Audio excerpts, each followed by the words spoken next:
Tony is the only candidate in this race that has appeared before approximately 20 grand juries and presented multiple cases to the grand jury on behalf of the people of St. Martin, Iberia, and St. Mary parishes.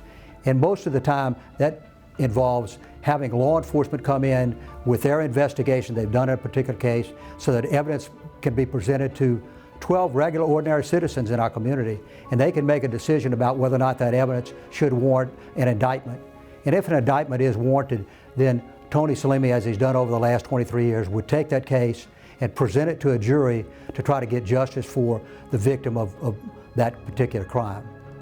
There are many things that Tony has done as an assistant district attorney that the other two candidates have not done, and those involving prosecuting those criminals that prey on our elderly and abuse them monetarily as well as in many other ways. And Tony has been there for our senior citizens to make sure that they get justice, to hear their voices are done. He's worked in our senior citizens program, which brings about education to that group of our citizens so that they will understand what's going on. And he's brought information about scams that may be, being preyed on. And he's done that just as he's prosecuted drug dealers who prey on our young and our vulnerable and just about anybody in our society.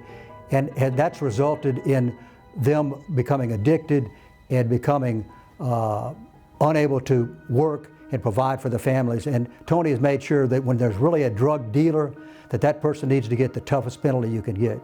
One of the other areas that differentiate Tony from the other two candidates is his role in making sure that businesses and individuals who have been either damaged by a criminal or have had something stolen from them, to make sure that that defendant is held accountable and that they are paid back for that damage or that money that is taken. And Tony at every turn does that when he's in the courtroom.